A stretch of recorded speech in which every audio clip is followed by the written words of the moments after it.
dia! Hoje iremos falar sobre o mercado ilegal, por onde chega e para onde vai o contrabando no Brasil.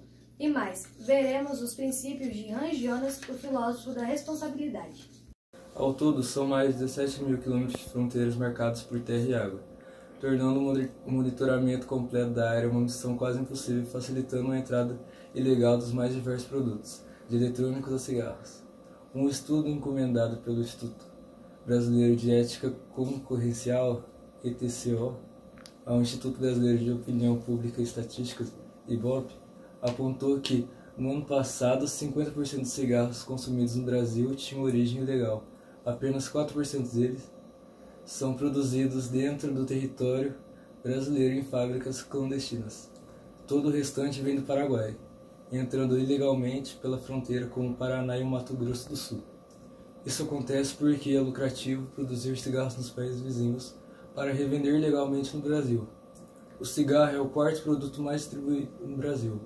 Segundo o Instituto Brasileiro de Planejamento e Distribuição, IBPT, com uma taxa de 80,4%, o imposto para cigarro no Paraguai é muito baixo, inferior a 20%, e ele produz mais de 10 vezes o que a população consome. Então tem muito excedente, explica o policial Fernando Oliveira, chefe do Núcleo de Comunicação da Polícia Rodoviária Federal. De modo geral, as principais rotas de acesso de contrabando no Brasil são as BR-277 e 163.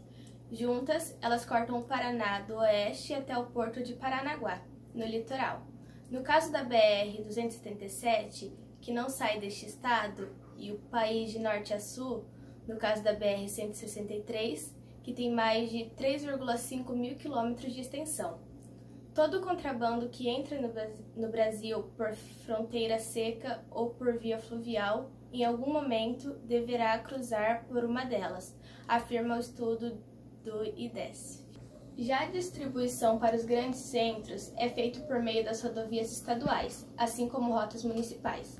São as mesmas usadas no cotidiano por qualquer cidadão e que muitas vezes estão em melhores condições de rodagem. Muitas delas contando até mesmo com praças de pedágio. Dados da Confederação Nacional de Transportes apontam que há mais de 1,7 milhões de quilômetros de estradas implantadas no país inteiro, considerando as rodovias federais, estaduais e municipais. Destes, apenas 12,4% eram pavimentados à época do último levantamento, divulgado em 2017. Precisamente por causa da dimensão desse tipo de operação e do tamanho do território brasileiro, essa é uma prática difícil de ser combatida. Estima-se que somente entre 5 a 10% das mercadorias contrabandeadas no Brasil são apreendidas. Hans Jonas inicia uma nova perspectiva quando os seus futuros exigirem eticamente compromisso daqueles que os gerarão, mesmo que ainda não tenham sido gerados.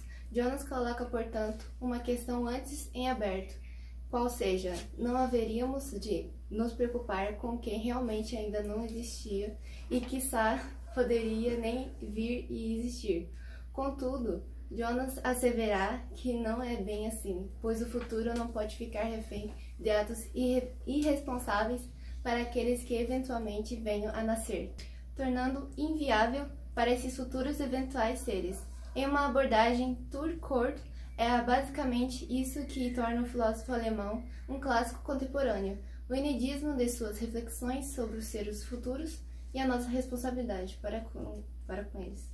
Para Hans Jonas, todas as fundamentações e investigações que abordam as doutrinas éticas tradicionais demandam reflexões e análises, especialmente por serem concebidas como certas no período da modernidade. O responsável pelo contrabando no Brasil, na ideia de Hans Jonas, ele é muito irresponsável, pois ele fere a população politicamente e economicamente, tirando assim todo o lucro do país.